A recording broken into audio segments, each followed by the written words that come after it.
the team that exercised pick number 1 last year, the Jacksonville Jaguars. They spent like drunken sailors, which is fitting because this is all money that comes directly from Shad Khan's super yacht maintenance budget of at least $1 million a week, I would assume. Money is being diverted, buying your way out of dysfunction after all the crap they went through last year. Sometimes this is what you have to do. And ideally in free agency, what you want to be able to do is win the ties. You want to be able to put your offer on the table. It's the same as someone else's, and the player chooses you. The Jaguars don't have that luxury. If they want to make their team better, they have to spend in the short term, and spend they did. They snatched Brandon Scherf away from Washington, tagged 2 straight years by the Commanders. They pick up Christian Kirk, a huge deal for the former Cardinals receiver. They get Zay Jones, the former Raiders and Bills receiver. They get Evan Engram, the tight end from the Giants, who was getting some buzz, maybe become a slot receiver in Buffalo. I mean, the hits go on and on for the Jaguars yesterday, and we've seen this before. We know that this isn't going to make a team into a contender, but it could take a team from the bottom rungs of the league and start the process of popping them in the right direction. Yes, that's the right thing. I mean, it gives them, it gives the team hope, the locker room a new feel. It gives the whole city a new feel. Wait, this isn't the same Urban Meyer team. And when you think about Urban Meyer in Jacksonville, the first word that comes to your head is, dysfunctional. What a crap show that was. I mean, all those things come to your head. This kind of washes that away. It gives you a new vibe for a new football team, let alone, damn, some players there. I mean, Scherf, as we've talked about, one of the best guards in football. Yes, he's been a little banged up here the last few years, so you just got to get him to stay healthy, but definitely one of the best guards in football. And then you get into Christian Kirk, a receiver who's dangerous, can do a lot of things, can play the slot, can play outside, burn you deep. He's perfect. Doug Peterson's getting guys together that make it look like they're trying to redo what they did in Philadelphia in 2017. Big, overpowering offensive line, some scary receivers, and then a tight end in Evan Engram. To me, this was one of the steals of free agency. Evan Engram for 1 year, $9 million. I'm a little surprised by the deal in general, but he's got his Zach Ertz. But this guy's even more talented.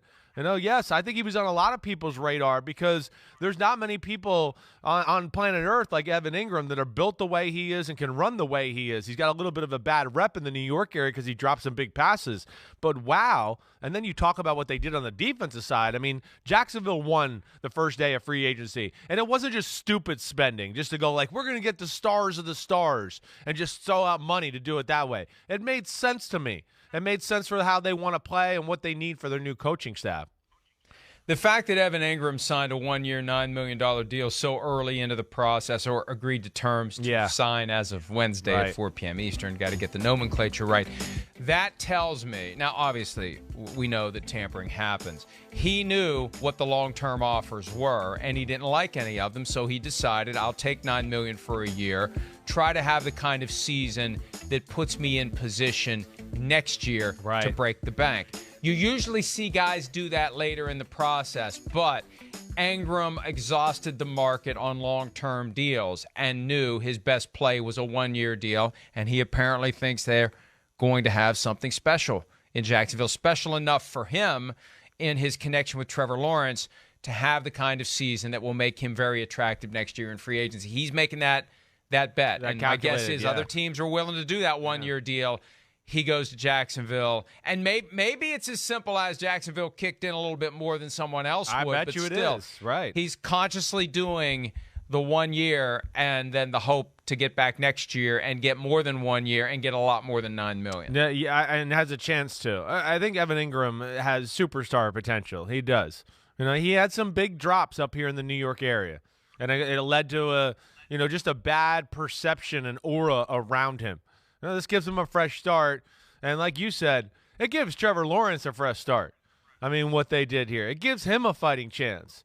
Doug Peterson, him together. I mean, now you pair Christian Kirk and Zay Jones, with Laviska Shenault. Marvin Jones is still there. You go, wow, that's pretty damn good. And they'll add Evan Engram. Let's not forget Travis Etienne's going to be back from, injury, let alone we know James Robinson's already damn good. That's a pretty good group right there, right off the bat. You just talk about that. And then, hey, the defensive side is the one that's not getting enough love, in my opinion. I mean, Foley Fatukasi from the Jets. I mean, wow, player. Disruptor, can get after the quarterback. That's a big mover on the defensive side of the ball. I mean, he got the new defensive coordinator from the Bucs, and now he got a middle linebacker who I think was severely underrated in the eyes of the media, and Foyesade Oluokun from Atlanta, to where they kind of got his version of a Devin White now, a guy that could just run around and kill people and play middle linebacker. So Jacksonville, I think, answered a lot of questions in their roster yesterday, and I think even went a long way to changing the culture of the team a little bit with these type of moves. 4 years, $72 million for Christian Kirk. The deal is worth up to $84 million. That's a $12 million incentive package. It's $3 million per year based upon receiving yards. They haven't released the numbers. That sometimes the incentive triggers are so high that it's impossible to reach. Here's a joke. Christian Kirk, Kirk Cousins, guys named Kirk securing generational wealth off of desperate franchises. I think it's two very different circumstances, but at the same time, that's a lot of money for Christian Kirk. Christian Kirk's never had a 1,000-yard receiving season, and he's getting 4 years, $72 million. How surprised were you by that investment in a guy who you're making that payment based on potential and expectation, not past production? Yeah, I mean, that's what they're doing. They're paying for what they've seen on the field and going, you know what, we think you got, more to offer here. That's what they're basically paying him for. And I think there was a guy here that there was a market for. He's got a lot of versatility to his game. He's one of those guys that you could give him reverses and speed sweeps and toss the ball to him. He's one of those wide receivers, again, that's, a receiver that's built a little bit like a running back, let alone he can do the slot wide receiver Julian Edelman stuff, and has enough strength and pure speed on the outside to where you go, he can win one-on-ones. So for the Doug Peterson offense and what he asks of receivers, I think it makes a lot of sense. I do. And then you get a Zay Jones, who's more of a route runner with a little size, can do the intermediate routes. That's where, it makes a lot of sense. So, I was a little surprised by the contract as far as how expensive it was, but I think when you also look at it and go, well, hey, a guy like Robert Woods, he's making $16.5 million. There's some other receivers in the market where I go, Christian Kirk is more explosive and dangerous. And let's not forget, he was stuck on an offense that, was new and was had some other weapons that they featured, and, of course, featured DeAndre Hopkins early in his career to where he got the majority of the footballs, and now he'll be the featured guy. The 4 year, $72 million deal for Kirk prompted a reaction from Deebo Samuel, who laughed at the projection that he'll get based upon what Kirk received 4 years. $567 million. That's great. That's great. Up to. That includes that up to. That's with all potential incentives. Up to is the key. And that's one of the things to keep an eye on when you see these reports.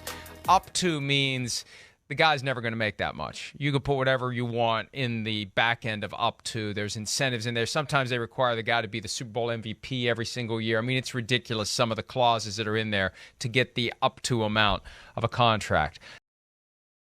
Hi, I'm Mike Tirico, and thanks for watching. Make sure to hit subscribe for the latest news and highlights from NBC Sports.